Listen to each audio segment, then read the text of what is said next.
What's up, Raider fans and Review Journal readers? Sam Gordon back with you. It's another Tuesday afternoon, which means it's time for the Vegas Nation Fan Zone. Once again, appreciate everybody joining us via live stream. Excited to get into some questions, but first, I just want to check in with a couple of my thoughts after the game. Frankly, the amazing finish in the Meadowlands last week, 31-28 victory for the Raiders. The Raiders, bottom line is the Raiders won the game. They are 7-5. They are in the thick of the AFC wildcard race. That's what's most important. The Raiders are not going to apologize for how they won that game. They won. Derek Carr with a sensational throw, feeling the pressure, stepping up in the pocket, delivering a pinpoint jump pass right to Henry Ruggs, who happened to run one of his better routes of the season, shaking free on a stop-and-go, double move, whatever you want to call it. He runs under that ball, perfectly thrown ball, perfect catch, 31-28 Raiders win. Again, the win is all that matters, but I think there were a couple causes of concern. First and foremost, that rushing defense, 200 yards allowed to the New York Jets, the worst offensive team in football. That offense, that Jets offense on Sunday looked functional, looked pretty good, save for those 3 turnovers. The Raiders do get credit for forcing those 3 turnovers. Cleveland Farrell with a whale of a game, one of his best performances of his short career so far. But nonetheless, 200 yards on the ground isn't going to cut it, especially when you factor in how the Raiders played the last couple games defensively. The last 3 games overall, you tally those up, the Raiders are 31st in run defense. And then you get to the offensive side of the ball. Again, Derek Carr was excellent with the way he threw the football, but the Raiders, again, bottled up on the ground, 72 yards rushing, their second fewest this season. And that is a cause for concern for me as well, because the last 3 games, the Raiders are 29th in rushing offense. So a win is a win, no doubt about that. They're not going to apologize for that win. They are 7-5, but I think it's going to take a better effort on Sunday against an Indianapolis Colts team that's good, that doesn't just have wild card ambitions, that's right in the thick of the AFC South race, tied with the Tennessee Titans at 8-4. Both those teams have split those games with one another. But the Colts have a lot to play for. I mean, they want a home playoff game. They want to be indoors in the confines of Lucas Oil Stadium. Come January, when those playoffs begin, they do not want to be on the road. So this is definitely a marquee matchup. 8-4 Indianapolis Colts, 7-5 Las Vegas Raiders at Allegiant Stadium on Sunday. I am excited. I cannot wait for it. One of the most interesting games again this week. But we'll see how the Raiders regroup. Definitely not the kind of effort you wanted to have against the New York Jets. And we know what happened against the Atlanta Falcons. We don't have to rehash that. So with that, the Raiders are coming off of a couple of their worst performances of the year, and they are going to have to get it together and play a little better Sunday if they want to have a chance to beat the Indianapolis Colts. So with that, we have a couple questions that are already preloaded up that I received on Facebook. One of them is from Joe Bertini. Joe wants to know, what are we going to do about Carr? 1 week he wins, next game we lose. Next 2 he loses, next 1 he wins. Next 4 he loses.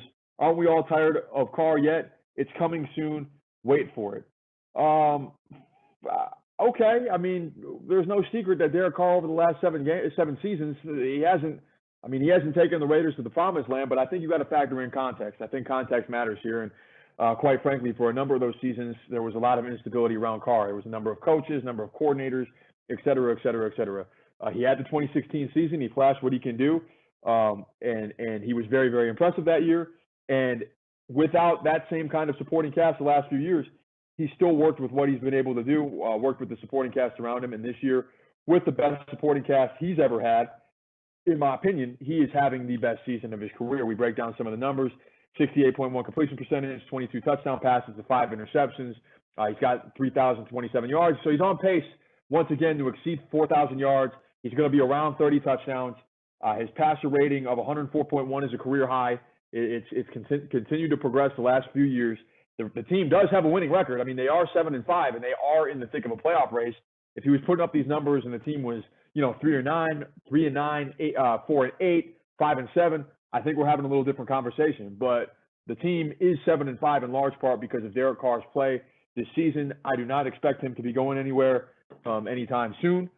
He certainly has bought himself some more time as a starting quarterback of the Raiders, and if he gets to the playoffs, we're gonna be having a little different conversation, and the playoffs are totally within reach. So that is from Joe Percini. Jody and Tom want to know, why is Gunther still here? Again, same type of thing. Gunther's still there because the team is 7-5 and in the thick of an AFC playoff race. Again, if the team wasn't that good or was struggling or floundering, maybe you would have seen some changes. But there's no reason to fire somebody yet because the team is still playing really well and in the thick of a playoff race. Granted, they haven't played well the last couple of weeks, but overall, I think they've exceeded expectations a little bit. So there's no need to do anything drastic, no need to rush anything, and no need to make a move just based on a couple of games. So I don't think he's going anywhere this season. We'll see about next season. We got a couple other questions here in the YouTube chat. ECC Cards 77, appreciate you rocking with us. He wants to know, Raiders definitely pulled that last game off versus Jets. Will Josh Jacobs come back versus the Colts? I think it's a little too soon to say. We're gonna have to see how he practices. I think he's been banged up a little bit over the course of the year, dating back to that New Orleans game when he bumped his hip a little bit.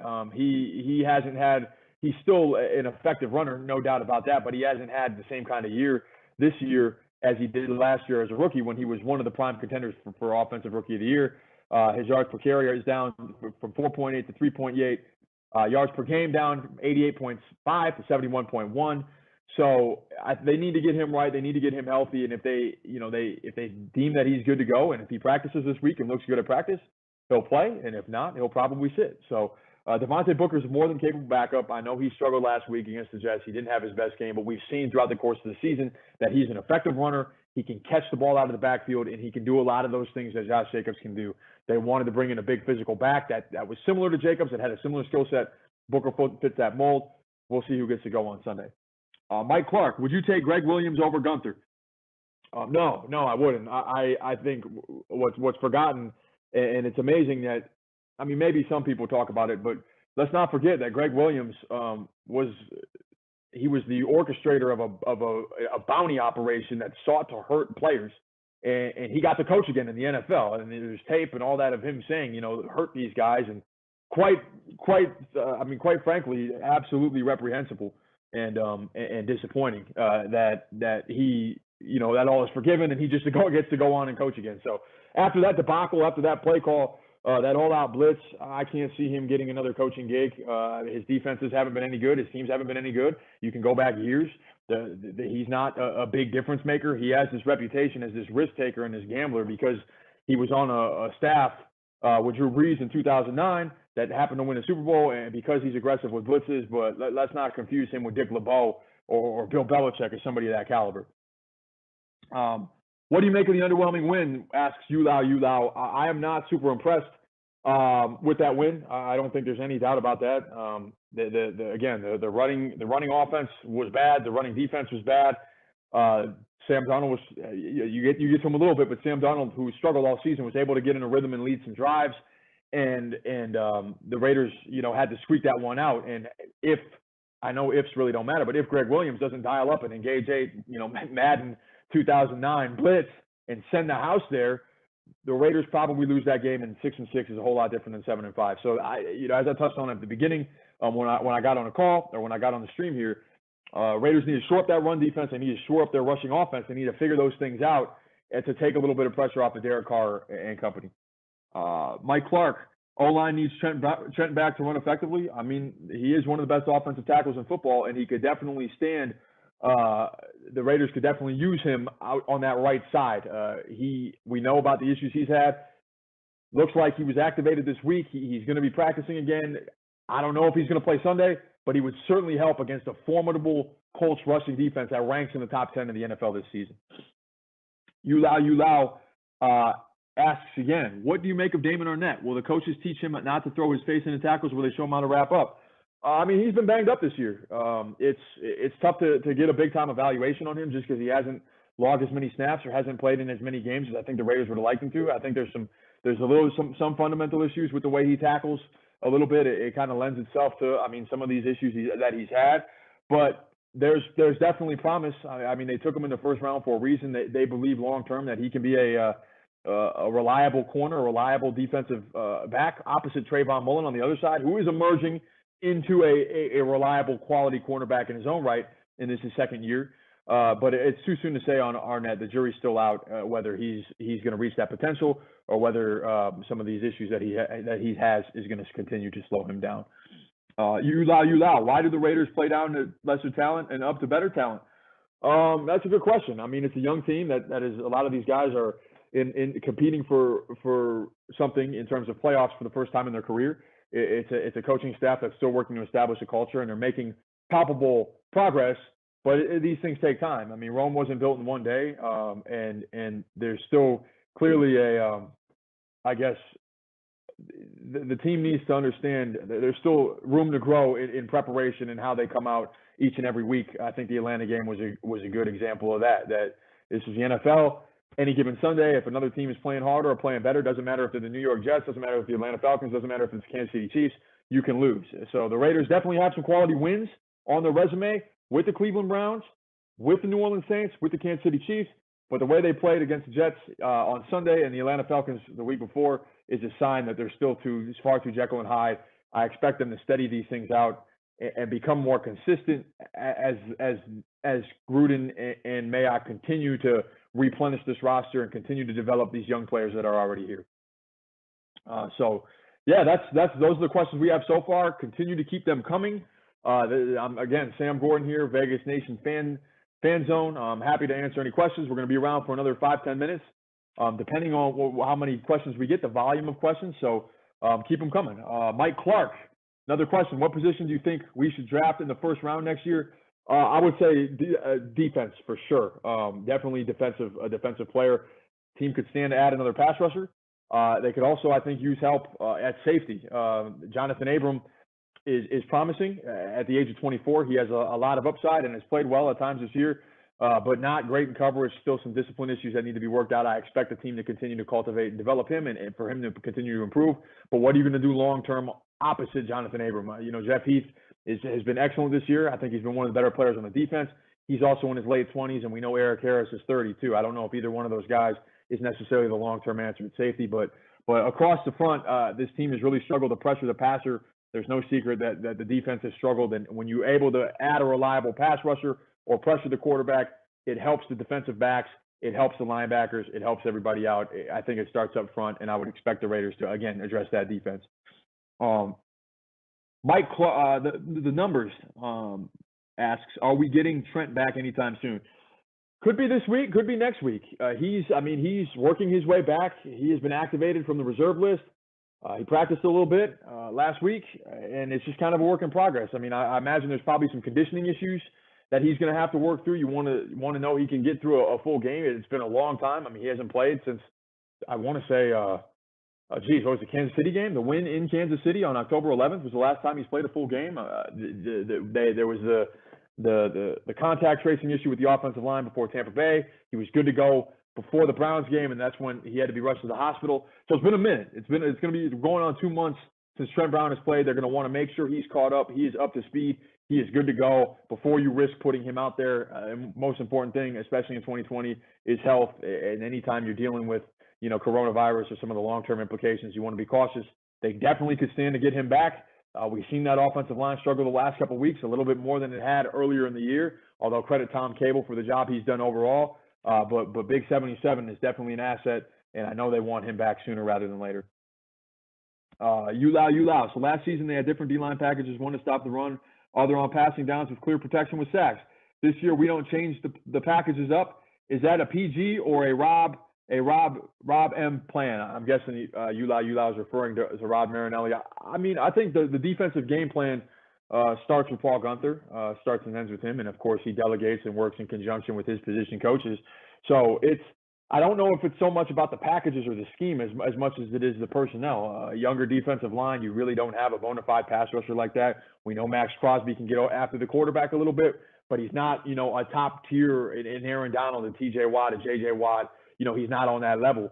And then Cleveland Farrell, for as much promise as he's shown against the run, and he did have 2 sacks on Sunday, he hasn't really established himself into a bona fide pass rusher yet either. So I think, yeah, you want to, you can blame the scheme. I'm sure there are schematic issues that the Raiders want to clean up, but it's a younger defense that is devoid of that big-time elite playmaker that so many of these other top defenses have. And until they get that, I think the defense is going to, or until they get that, or until some of these younger players continue to develop and continue to mature, and of course that takes time, I think the defense is going to continue to struggle. I don't think there's a quick fix or any type of overnight fix.